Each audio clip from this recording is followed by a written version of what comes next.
morning. How we doing today? All right. Good morning. What a great group. It's a full house, a full room committed to talking about how we can come together and better support our students to involve the evolution of excellence. I love it. My name is Bernadine Futrell. I'm the Deputy Assistant Secretary in the Office of Elementary and Secondary Education under the Department of Education. And on behalf of our Secretary, Dr. Miguel Cardona, and the Biden-Harris administration, I want to extend a warm thank you to Kariga, your leadership, to all of you that are in this room and all of you that are doing this work that's important right now to ensure that all of our schools have the success and the resources that they need. And I also want to do a special shout out. I know they're in the room, our Charter Schools Program Office at the Department of Education, and Anna and Sarita. Very thankful for that CSP program office. They administer all of the CSP grants. They're responsive voices. They're bringing back input to help us shape policies and programs, and they support states and local efforts to increase student diversity, accountability, all the things. So please join me as we say thank you to that CSP team that's here today, and also want to invite you to join their session right after. Yeah, we could say thank you to that team. They are working very hard, and I'm very proud, and I've learned a lot from Anna and their leadership. I'm joining you today by way of Head Start. I always like to open with that because that's who I am, and I want you to know how I see the world, how I approach the world. I say by way of Head Start not because I was the former director for the first part of the Biden-Harris administration, but because I began my career as a teacher, assistant teacher working in the Head Start program. I can also tell you that I was very proud to be the first Head Start alumni to lead the federal office. All of those are once-in-a-lifetime opportunities, but it was the moment that shaped my life was being an assistant Head Start teacher and seeing the connections between the children and their families. I remember having a flawed view that in order to improve education, because I was fresh out of undergrad, and I had all these big ideas about how to improve education. And I thought the solution was to move children away from their communities and their families, because that's what all the data said the problems were, right? And then I was quickly corrected by working with real children, real families, real communities, and in a real school setting. And it was that moment when I recognized that it's not my job to pull this child away from this family, this community where there's richness there. But my job is to extend what they experience, to make sure that they have access to a well-rounded education. And that was my core learning. I remember thinking, I was 19, I was working at the Head Start program. I remember thinking, my idea is to move the children away because all of these reasons. And I remember seeing one day I was doing pickup, and the 4-year-old child, I promise you I was their favorite person. At least that's what I thought. This 4-year-old child, we're outside on the playground, and their mom comes up. And then this child just leaped and ran straight away. There's gates, so she couldn't get in the street. But she ran to her mom and jumped in her arms and hugged her and was so excited. And it was that moment that my whole perspective shifted. And that's how I see the world. We partner with families, we partner with communities, because our children and our families are expecting that from us. And so when I say I come from Head Start, that's what I mean when I say that. And I also say it because Head Start saved my life. When I was 3 years old, I was enrolled in Head Start because my sister, who was in high school, was our primary caregiver. The principal, the school recognized that she had additional responsibilities, so they wanted to get some support for us.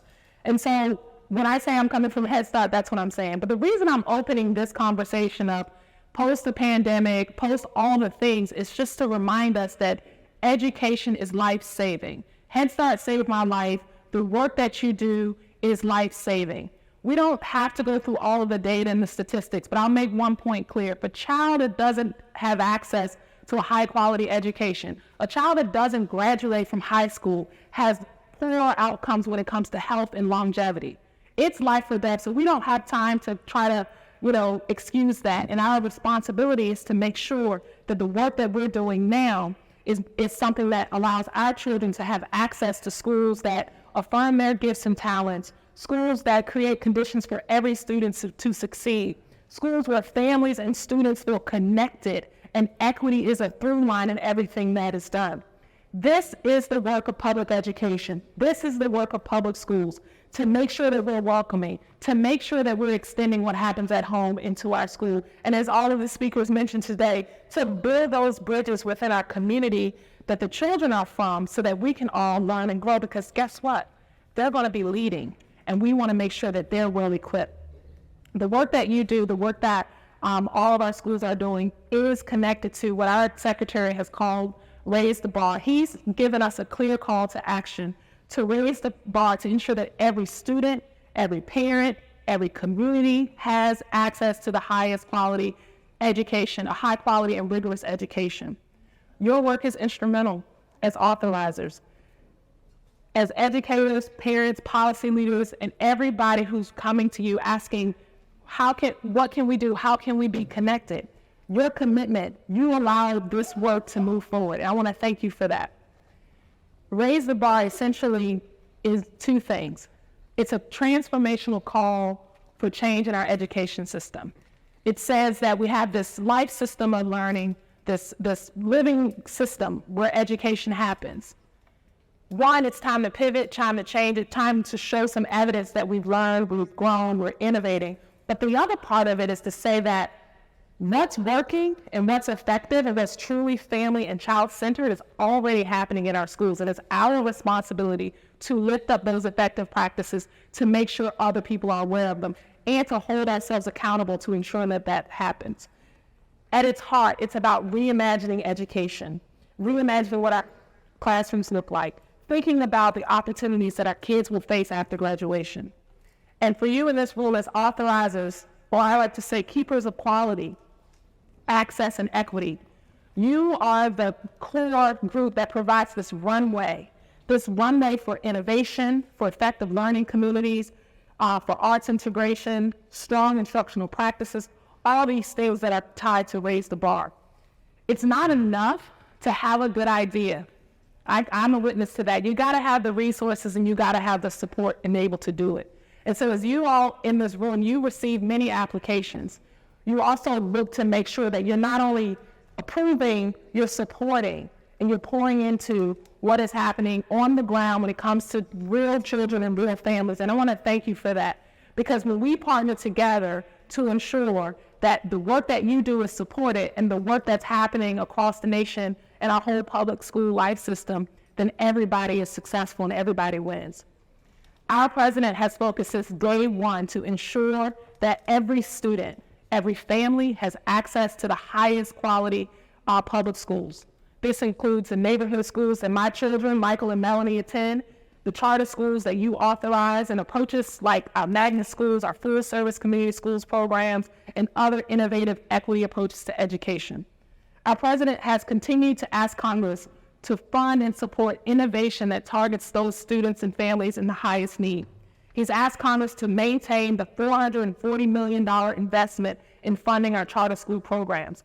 In 2022, the Department of Education, we released new rules for the CSP program that supports accountability and encourages a focus on community needs, among other things. This is where you all lead. Earlier this year, we also made available up to $40 million in supplements to current grantees to ask the question, within your current grant program, what else might you want to do? We recognize that we've learned a lot from this pandemic. How can we support you? And right now, we are looking to make sure that our grant practices are showing up where you are. I want to make sure that schools that are leading in these effective practices have access to get the grants. One of the things I always say is the people who are doing the work of education, the equity work, it's hard work. And sometimes when you're doing hard work, you don't stop and look to say, oh, how can I get funded to do this hard work? You just do it and you just figure it out, because that's what we do as educators. But we're trying to do our best to make sure that this information about our funding, information about any guidance or anything that's coming is clear, and that you guys have access to it as early as possible. Right now on the street, we have our CMO, our Charter Management Organization, CMO competition. It's going to be open for 101 days. That's a long time for the department when we sometimes had grants open for less than that. We're trying. We want to make sure that not only we get it out there, but we get it right. And we're asking for your help and your partnership. We want to thank all of you in this room for your partnership, as well as the leadership here. As we recover and still try to figure out what our life looks like post-COVID, one thing is clear.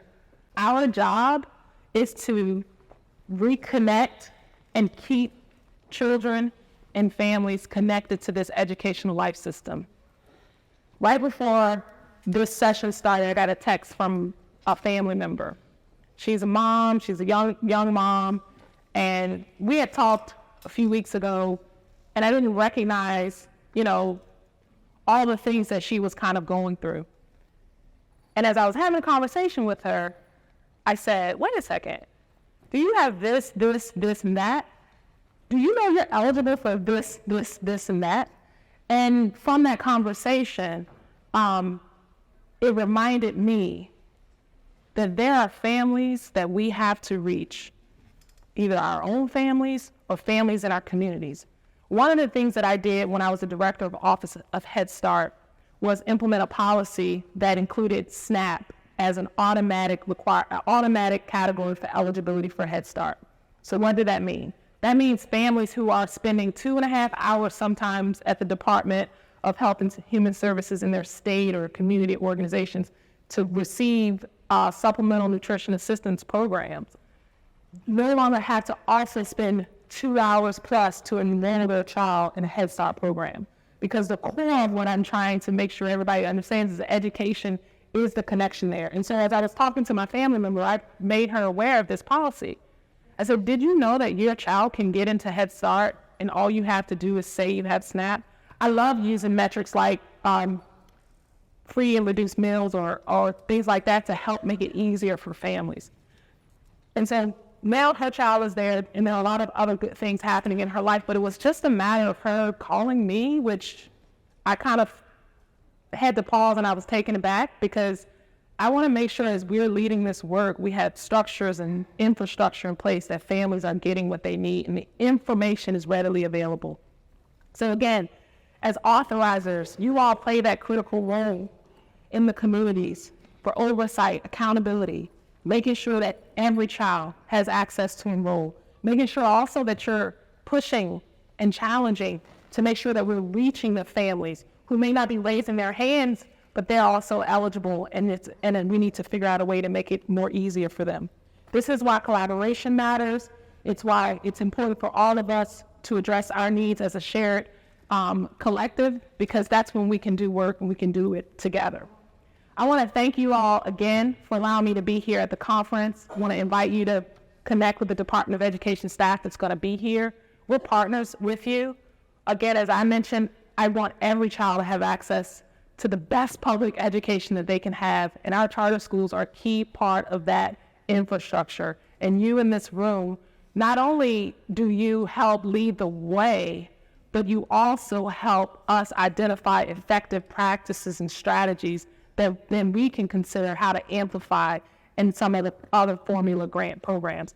And so I want to thank you again. I know right now it's challenging, it's tough, it's hard work. Everything you do gets a spotlight. Sometimes the thing you want highlighted never gets highlighted. But at the Department of Education, we're fully committed to supporting our schools, supporting our charter schools, making sure as we continue to do better with getting the word out about our grants, we also are including what we hear from you in our approaches and our strategies. So again, thank you so much. Enjoy the conference. We're looking forward to partnering with you in all of the stories that we'll hear from it. And if you need to get in contact with any of us, please do. We're here to serve you. Thank you.